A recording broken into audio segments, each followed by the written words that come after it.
You know what nobody tells you when you get older?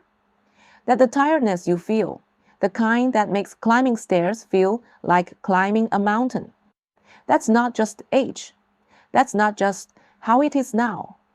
A lot of that is something called muscle loss. And here's the part that surprised even me. You can get a good portion of it back. I'm not talking about becoming a bodybuilder. I'm talking about getting back up from a chair without grabbing the armrest, carrying your own groceries, walking through the park without your legs giving out halfway through. That kind of strength, real life strength. And it comes down to one daily habit. One thing done consistently that research now shows can rebuild muscle in people in their 70s, 80s, and even 90s. I know because I'm 91 years old, and I'm living proof. Stick with me today, because near the end of this video, I'm going to share the one thing that most people over 70 get completely wrong about building muscle. And once you understand it, everything clicks into place. My name is Grace Wang. I'm 91, and I still live in my own home. I do my own cooking. I tend a small garden. I walk to my mailbox every single morning. None of that happened by accident. It happened because I learned, later than I'd like to admit, that staying strong is something you have to tend to, like a garden. You don't just let it grow wild and hope for the best. Today, I'm going to walk you through the one daily habit that science says is the most powerful thing a person over 60 can do to rebuild muscle strength. I'll explain why it works, how to do it safely at home, and how to make it stick, even if you've never exercised a day in your life. By the end of this video, you're going to feel genuinely hopeful because this is doable. I promise you that. What's actually happening inside your body? When we get older, and I mean starting around age 40 or so, our bodies begin to lose muscle. Slowly at first. You don't even notice it. But by the time we're in our 60s and 70s, that loss starts to show up in the ways that matter. You feel weaker than you used to. You get tired faster. Balance starts to feel a little shaky. Doctors call this muscle loss sarcopenia. That's just a fancy word that means your body is losing more muscle tissue than it's building. Say it with me, sarcopenia. Don't let the word scare you. The important thing is this. It is not a one-way street. For a long time, people believed that once you lost muscle as an older adult, that was it. Gone. You just had to accept it. But that is not what the science says anymore. Study after study, from places like Harvard, from the Mayo Clinic, from universities all over the world, they've shown that older adults, even people in their 80s and 90s, can build new muscle. Not the same amount as a 25-year-old, no, but meaningful, real life-changing muscle, the kind that helps you stay on your feet, the kind that keeps you independent. The key is something called progressive resistance training. Now, before your eyes glaze over at that phrase, let me tell you what it actually means in plain English. It means you challenge your muscles, gently, consistently, and then you challenge them just a tiny bit more over time. That's it. Your muscles respond by growing stronger. That's how the human body works at any age. And here's what I find truly beautiful about this. Your muscles don't know how old you are.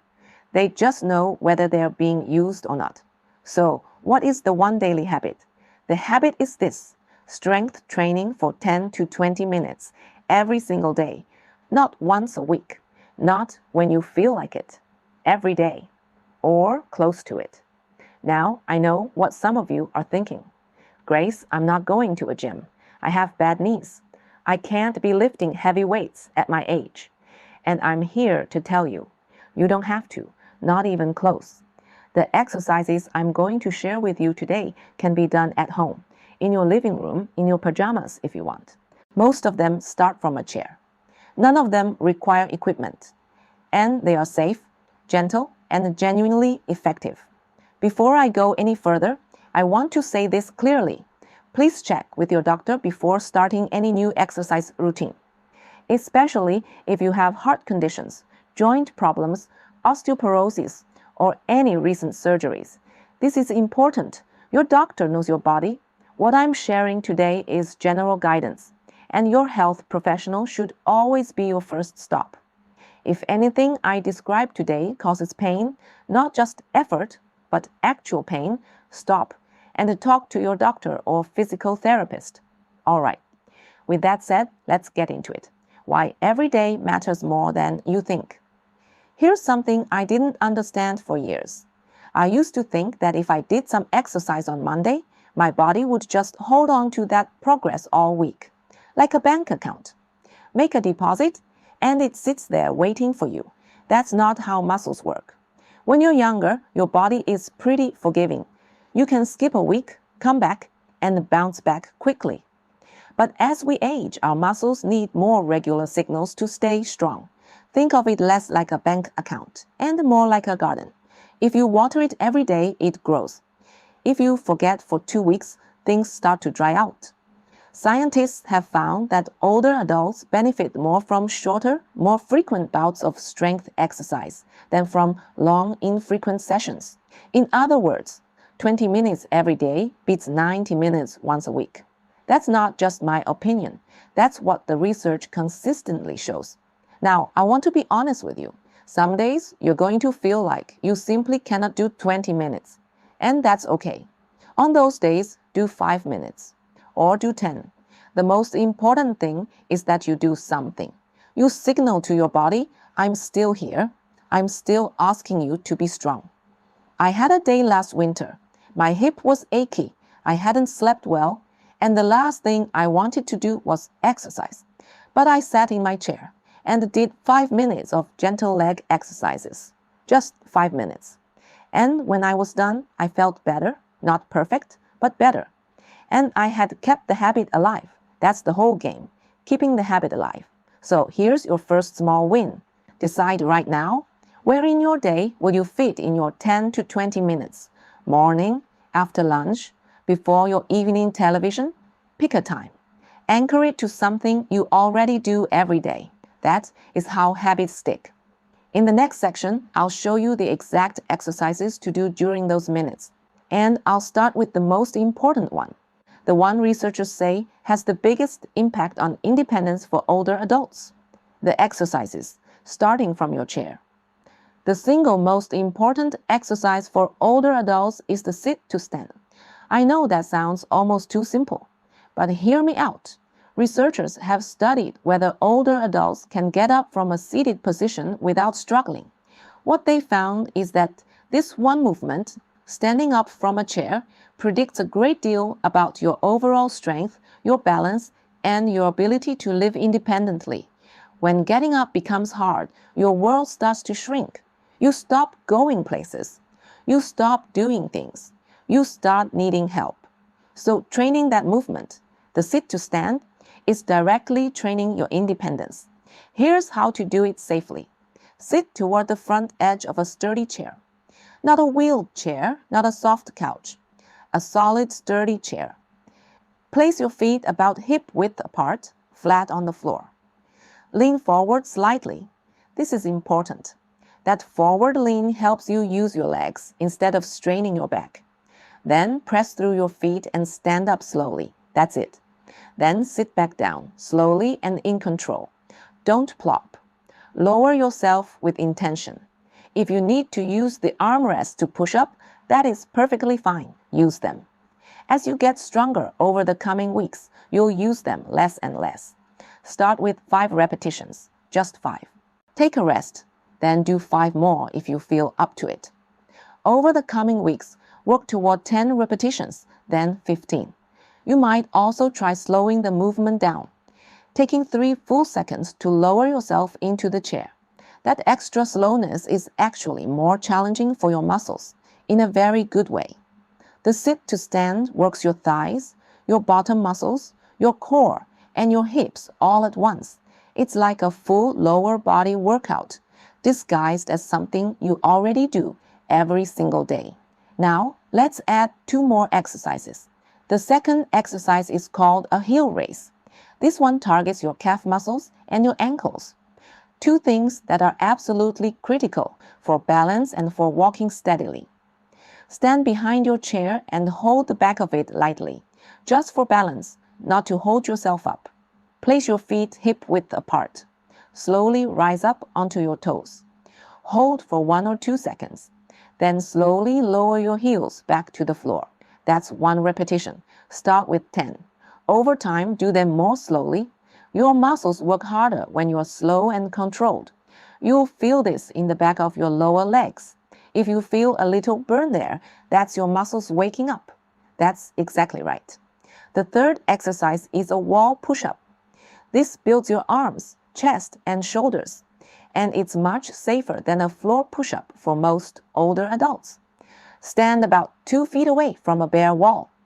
Place your hands on the wall at about shoulder height, shoulder width apart.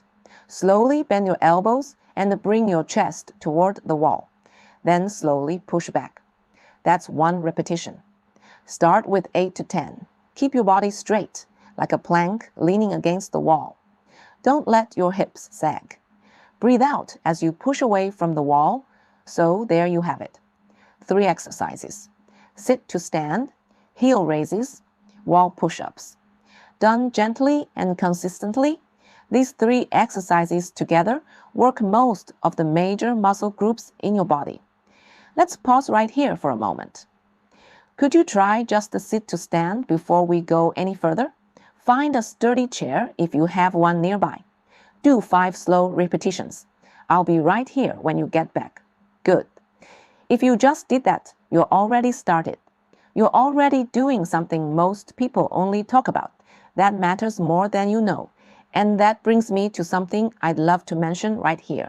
If this video is helping you, please subscribe. Click that subscribe button and the little bell next to it so you'll know when I post something new. I make these videos for people who want real, honest, practical guidance on staying healthy and independent as we age. Not fluff, real things that work. And if you'd like, leave me a comment below. Tell me which of these 3 exercises you are going to start with. I read every single comment. Every one. And I truly love hearing from you. All right, let's keep going, because I have something important coming up a little later that I think is going to surprise you. The role of protein. So why what you eat changes everything. I want to talk about something that most exercise videos never bother to mention. And I think it's one of the biggest reasons people do all the right exercises and still don't see the results they're hoping for. It's protein. When you work your muscles, even gently, even for just 10 minutes, you're creating tiny signals inside your body. Those signals say, grow, repair, get stronger. But your body needs the raw materials to actually do that work. And the main raw material is protein. Protein is found in foods like chicken, fish, eggs, beans, lentils, tofu, dairy products like Greek yogurt and cottage cheese, and nuts and seeds. You probably already eat some of these things. But here's what surprised me when I first learned it. As we age, our bodies become less efficient at using the protein we eat. So the same amount of protein that was plenty at age 50 might not be enough at age 70 or 80. Researchers who study aging and muscle consistently find that older adults need more protein than younger adults. Yet many older people actually eat less of it than they used to. Appetite tends to decrease. Dental problems can make certain foods harder to eat. Smaller meals become the habit. I'm not going to give you a specific number of grams, because that's something your doctor or a registered dietitian should help you figure out based on your own health. But what I can say is this: try to have some source of protein at every meal, not just dinner, breakfast, lunch, and dinner, eggs in the morning, fish or beans at lunch, chicken, lentil soup, or cottage cheese at dinner. Small, steady, consistent. And here's a tip. The research really backs up. Try to eat some protein within about an hour after your exercises. Your muscles are especially ready to receive it right after movement. Even something small, a hard-boiled egg, a small cup of Greek yogurt, a handful of nuts, can make a real difference in how well your body responds to the work you just did. I keep a small container of mixed nuts right next to my exercise chair. Right after I finish my routine, I have a handful. It takes 10 seconds. And over time, that habit has made a real difference for me. The combination of consistent exercise plus enough protein. That is where older adults in those research studies started rebuilding actual muscle tissue. One without the other works. Both together works far better. Progress is slow, and that is perfectly normal. Let me tell you about my friend Margaret. Margaret is 78. She lives about a mile from me. About 2 years ago, she decided to start doing home exercises after her doctor told her she was losing bone density and needed to build more strength. She was motivated. She started her routine every day. About 3 weeks in, she called me and she sounded discouraged. "Grace," she said, "I don't feel any different. I don't think it's working." I asked her, "Can you stand up from your chair a little easier than you could 3 weeks ago?" She was quiet for a moment. Then she said, "Well, maybe a little." I said, "Margaret, that's it. That is the whole thing. When we're younger, we expect results fast. 2 weeks of exercise and we want to see changes. But when you're older, the improvements happen on the inside first. Your nervous system gets better at communicating with your muscles. Your balance improves. Your endurance increases. You feel more confident on your feet. The visible muscle changes come later, and they are not dramatic. They are not supposed to be, but they are real and they add up. Research shows that older adults typically need about 6 to 8 weeks of consistent training before they notice meaningful strength improvements. Some notice sooner, some a little later, but the research also shows very clearly that those improvements do come if you keep going. Margaret kept going. 2 years later, she walks to my house to visit. She told me last month that she hasn't needed to hold the stair railing in nearly a year. That's not a small thing. For her, that is everything. So here's what I want you to take from this section. Don't measure your progress in days. Measure it in months. Give yourself 6 weeks before you decide whether it's working. And in the meantime, pay attention to the small victories. Does getting out of bed feel a little easier? Do you feel slightly less winded on the stairs? Are you a little less tired by afternoon? Those are your results. Don't miss them by looking for something larger. And one more thing about progress. Rest is not failure. Your muscles actually grow and repair during rest, not during the exercise itself. One full rest day a week is not laziness. It is part of the process. How to keep the habit going. When life gets in the way. I want to be real with you now. Starting is the easy part. Keeping it going when you don't feel well, when the grandchildren are visiting and everything is upside down, when your joints ache and the weather is gray, that's the hard part. I've been doing my daily exercises for many years now, and I can tell you honestly, I have rarely felt like doing them. I do them anyway. Not because I'm naturally disciplined, I'm not. I do them because I've made it as easy as possible to just get started. Here's what that looks like for me. My exercise chair is always in place. It sits right there in my living room, exactly where I do my routine. I don't have to move anything or set anything up. I just sit down and begin. I do my exercises right after breakfast. Every morning, breakfast is done, plate goes in the sink. I walk to my chair and I start. Breakfast is the trigger, the chair is the cue, the exercises are the routine. This is called habit stacking. Linking a new habit to something you already do every single day. It works beautifully. I also keep it short enough that there's no excuse to skip. 10 to 15 minutes. That's nothing. I tell myself I can do anything for 10 minutes. And it's true. Even on my hardest days, I can manage 10 minutes. On days I truly cannot do my full routine because I'm under the weather or something has come up, I do the absolute minimum, maybe just 5 sit-to-stands. 2 minutes. But I do something. I keep the chain unbroken. There's a rule I love. Never miss twice. You might miss one day. That's fine. Life happens. But don't let one missed day become two. 2 missed days can become a week. A week becomes a month. And then the habit is simply gone. 1 missed day, no problem.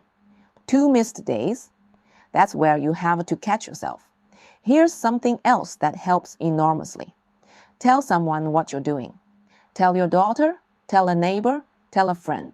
That small act of saying it out loud makes it more real, and it gives you someone to check in with.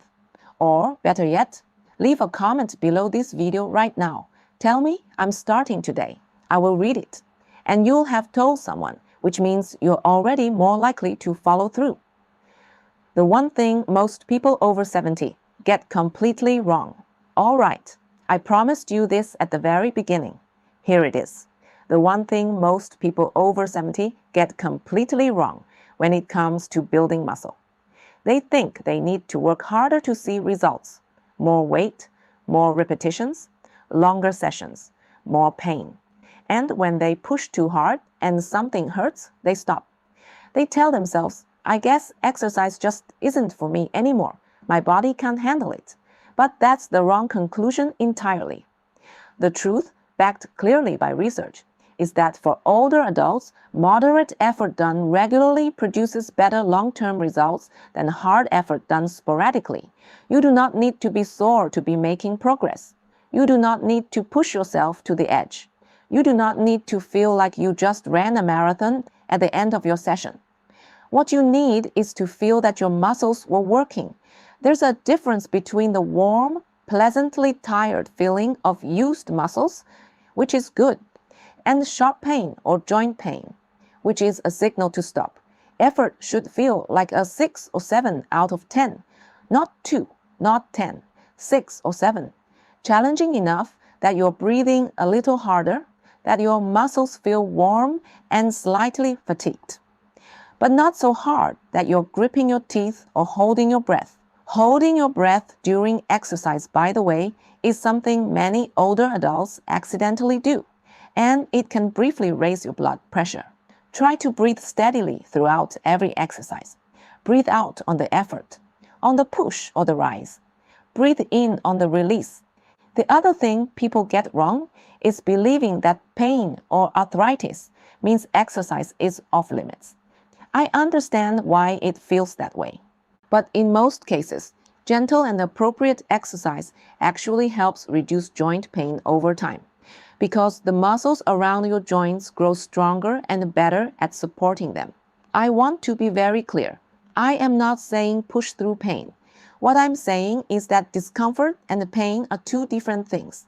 Stiffness that loosens up as you warm up is often normal.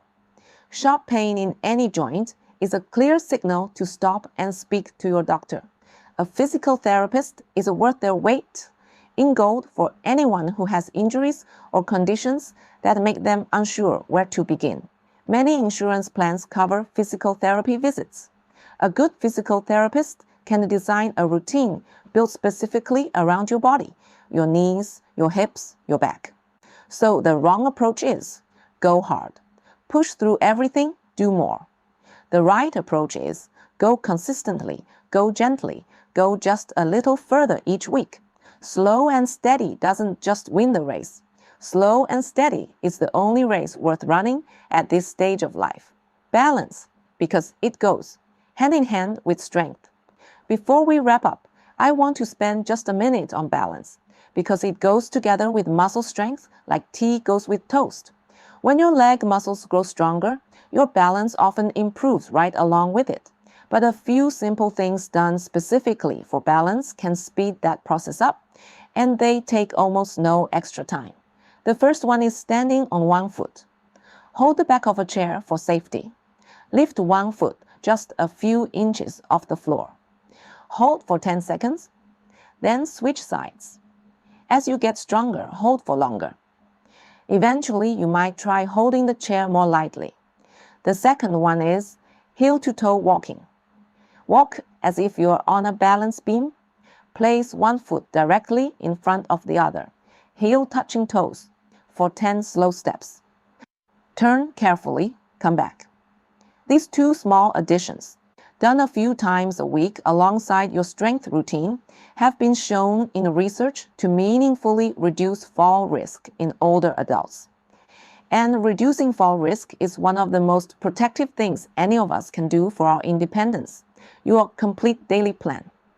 Here is everything put together into one simple routine, 10 to 15 minutes every day. Start with a brief warm-up, 2 or 3 minutes of slow walking in place or gentle seated marching in your chair.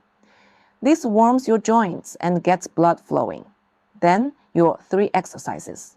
Sit to stand, 10 repetitions, slow and controlled, using the arm rests if needed. Heel raises, 10 repetitions behind your chair, rising and lowering slowly. Wall push-ups, 8 to 10 repetitions, breathing out as you push away from the wall. Then your 2 balance exercises. Single leg stand, 10 seconds on each foot, holding a chair if needed. Heel to toe walking, 10 steps forward, turn carefully, 10 steps back. After your exercises, have a small amount of protein, nuts, yogurt, a hard-boiled egg. Something small is fine. Week by week, gently increase. 1 more repetition, a slightly slower movement. The sit to stand with your arms crossed instead of using the armrest. Small steps, always forward. One last thing from my heart. I've been alive for 91 years. I've seen a great deal. I've lost people I loved dearly. I've had years that were very hard. And I've had years that surprised me with unexpected joy. What I know for certain is this: your independence is worth protecting. Your ability to move through your own life on your own terms, that is precious. And it is not gone. Not if you tend to it. 10 minutes a day. That is all this asks of you. 10 minutes every morning. In 3 months, you will feel different. I believe that with my whole heart. I have seen it happen. I have lived it myself. You can absolutely do this. There is no age limit on getting stronger, and you don't have to do it perfectly. You just have to do it. I am rooting for you every single day. If this video helped you, please share it with someone who could use it. A friend, a sibling, a neighbor who's been struggling on the stairs or feeling weaker than they used to. You might be the reason they start. Subscribe if you haven't already, and leave me a comment. Tell me which exercise you're starting with. I will read it. Next time, I'm going to talk about something I get asked about all the time. The one simple change to your morning routine that can dramatically reduce joint stiffness in less than 5 minutes. You won't want to miss it. Until then, take good care of yourself. Be gentle with your body, and remember, every single day you show up for yourself is a very good day. I'll see you in the next one.